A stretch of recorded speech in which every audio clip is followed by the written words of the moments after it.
Liftlean is very much focused about these consistent habits that we can keep, that we can develop, and we can keep things that make all those little steps that make a big difference to our bodies, as in the health of our bodies, and the weight loss and the toning and stuff that comes consistently. That is, and I've said this loads and loads, that's probably, being quite blunt about it, that's probably one of the last things that you're going to see, particularly as we age. Our bodies take longer to adapt to the change. So if you've been doing Liftlean, if you do one group of Liftlean, you're not going to see dramatic changes in your weight, your inches, your clothes and stuff like that.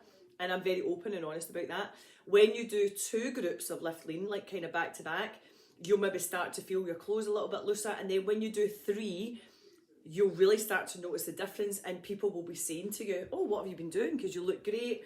And that can be the kind of energy that you're giving out. It doesn't necessarily mean that you've lost X amount of pounds and whatever inches. It could be that you're feeling very positive, you are feeling energetic, you're feeling you've got a lot to give there, and that projects itself, and people notice these type of things as well. So I try not to get too hung up on asking you for results, asking you what changes you've seen.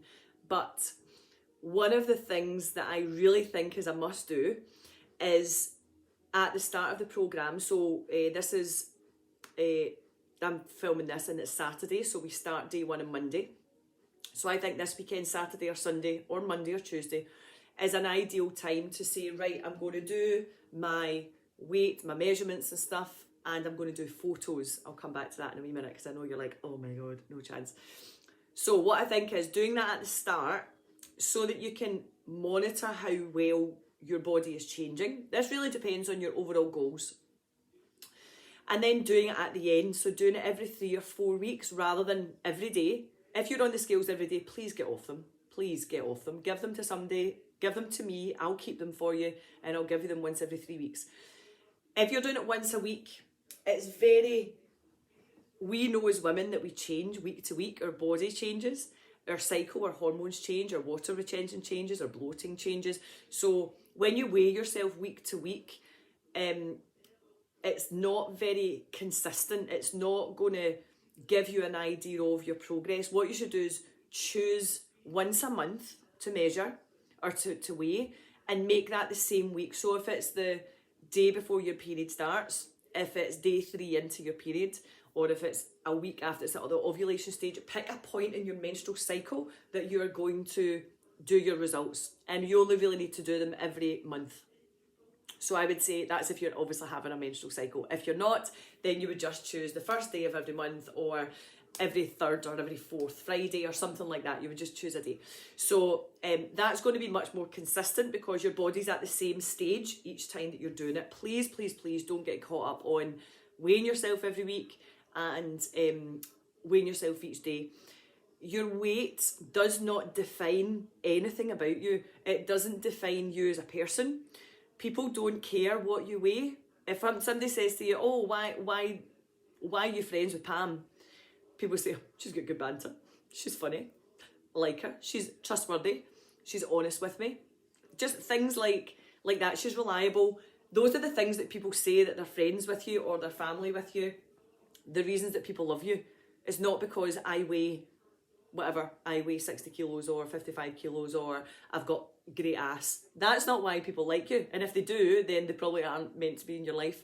So thinking about the weight isn't going to define anything. It's not going to dictate your health. Yes, being overweight and obesity has an impact on health, but when that starts to reduce, when your weight starts to reduce, then your health becomes better.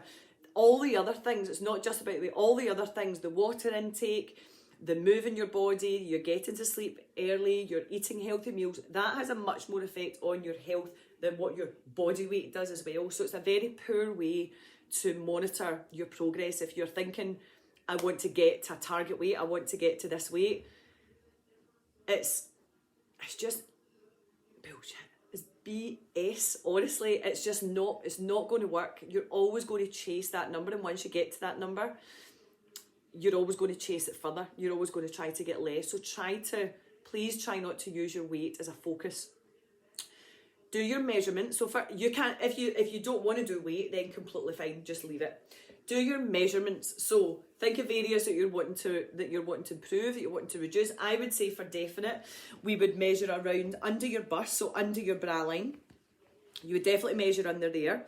You would measure around your waist, which should be the kind of narrowest part, or just use your belly button as your guide. And then use your hip bone, so your bony parts of your hips, use that as the hip guide. As long as you're measuring the same point every single time, and if somebody else is measuring you, get them to measure the same point every single time at the same point in your menstrual cycle. Or as I say, if you're not having a menstrual cycle, have it at the same point of the month. And that's going to be much more consistent. There's less variables. Do it at a certain time of the day, so whether it's before you've had breakfast, after you've had breakfast, is it late in the evening, stick to that time as well, because the more variables you have going on, the more variation you're going to see in your results. So you're trying to keep it pretty much standard every time that you're doing it. If you weigh yourself, you're probably not taking all that into consideration. You'll probably weigh yourself before you have food because you think, oh, well, I'm going to be light. And that just shows how inconsistent using your weight as a way to monitor your progress can be. So I'll take my shoes off. I'll make sure I go to the toilet first. Or, I mean, you can lose 2 pounds by just doing a poo. So things like that. It's not real. Go by your measurements. One of the things I've done is the string. So you take one string to the belly button, you wrap it round, and you just cut it and you hang it up. A month later, 3 weeks, 4 weeks, whatever you want to do it again, and hopefully you'll start to see that string shortening. If that is one of your goals, that might not be a goal for you, okay? So weight, if you want to do it, measurements definitely, and the thing is, you'll be able to notice your measurements because of your clothes. Changing your body weight might not change your clothing size, but changing your inches will. And because you'll lose weight, it doesn't mean you're going to lose inches. Losing weight and losing inches and losing fat, they are different things. The last thing I really, really want you to do, if you've not done it yet and you'll be doing Liftline, please do it. We've not had a big conversation about this because I don't want people to feel under pressure, but every single time we are finishing a group or starting a group, I get at least 2 or 3 of you saying, I wish I'd done my photos. I wish I'd done my photos, because I can feel the changes. I can feel it. So please do photos. Send them to me if you want. I would never share them unless you're okay. I would always ask to share them, and I would always cut your head off anyway. Or get somebody else to take them on their phone so you don't have to see them. If you're uncomfortable with seeing them, that's completely fine. Get somebody else to do them for you, and they just keep them on their phone. And then when you do it again, and again, I'm saying you might do this every month, you might do it every 2 months, but if you've not done it yet and you're continuing with Lean because you see it as a good way, you enjoy it, please do your photos, because you will regret not doing them. To see how far you've come, to see how much your body changes as a result of the nutrition, the habits, the exercise. It's not just one thing. It's not just by doing weights. It's the whole lot. It's everything. And to see how far your body has changed, even if it's not a huge, I know there's people on the group who are not about losing weight. They're not wanting to lose weight. They do want to feel stronger. They want to feel the benefits on running and stuff like that as well. And seeing that change can be quite, oh my goodness, like, look at the change that's occurred in my body over that period of time. The other thing I want you to do is, this is your start point. You may have done this start point before, that's fine, so just ignore this part. This is your start point. You do it now, you do it in 3 weeks or 4 weeks. You do it another 3 weeks or 4 weeks. You always refer it back to the start point. Always compare it to there. Don't compare 1 week to the next. Don't say, well, that was my first measurements, my second measurements, and then between my second and third I didn't get as much change as what I did between my first and second. See how far you've come. Go from your first measurement, compare your second measurement to your first. Compare your third measurements to your first. Compare your fourth measurements to your first. Compare your fifth measurements to your first.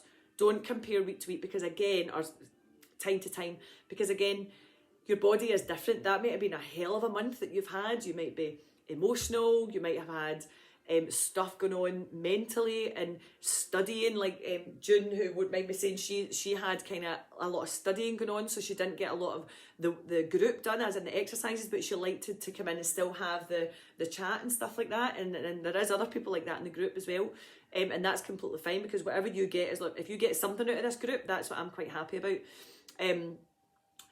to have that comparison, so if you're doing them month to month, just always relate it back to where you started, because again, we want to make this positive. We want to say, well, it's much more positive thinking about that. That's where I started and this is where I am now. Who cares? Nobody's going to say, oh yeah, but the third time you've done your measurements, what did you lose between measurements 2 and 3? Nobody gives a rat's ass about it. And if they do, why are they even in your lives? Why are they in your lives? I know we'll chat about it with our friends, say, oh well, in week 1 I lost this, but then I didn't lose so much in week 2. And that's quite natural to make that comparison, but you just say, well, since I started, this is the change that I felt.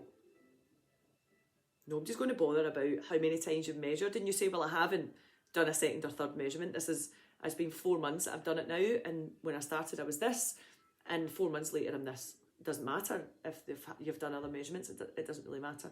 So I do really, really, really want you to do measurements, photos, weights if you want to, body weight if you want to. Message them to me so I can see them. If you don't want to show me your photos and stuff, I completely understand that, but I would recommend doing them and just keeping them there so that you can compare them, because everybody who feels it after 3 months, 4 months, and it was somebody that messaged me yesterday and I was like, oh, I so wish you'd done your measurements, your photos as well. When you are kind of 3 groups in or 4 groups in, you will physically see changes. Whether you've got that as a goal in mind or not, you'll see physical changes to your body. So lifting isn't about lose this in this 3 weeks or whatever, and it's all about consistency, because that is what's key for us. It's about these habits, and it's trust the process. Just trust that it's working. Trust it, trust it, trust it. One day you'll turn around the mirror and you go, oh my goodness, look at the arms as I'm drying my hair. Oh my God. And that's what will happen. You'll one day you'll just like, and somebody will say to you, and it's great when somebody says, wow, look at you, what have you been doing? You look great, you're looking energized, you're looking strong, you're looking really happy, because that's what we project out when we do all these other habits. That's what we give out to people as well, and that's important. It's not about how much weight you've lost and stuff. It's just all these, it's about being happy, being energetic, having the time for your family, your friends, your kids, your parents, your all that type of thing, having that time with them and enjoying that time as well, and not thinking, oh, I really shouldn't be eating that or whatever, but it's part of the plan. It's all part of the plan, and you have to have that balance, okay? Let me know if that's helpful. I hope it is. And I want to see your measurements. I want to see your photos. I do want to see them, and I will never share them, don't worry. And I have done this for years. I never ever judge. I know if some people might be like, oh, I feel she's going to look at my pictures and say, oh my goodness. I don't care. And I actually probably won't look at them at first. When you send me them, I'll be like, all right, okay, thanks for sending them. I'm only interested in the comparison. So I'm definitely not there to judge. If it helps, I'll send back pictures of me. It's an eye for an eye sort of thing.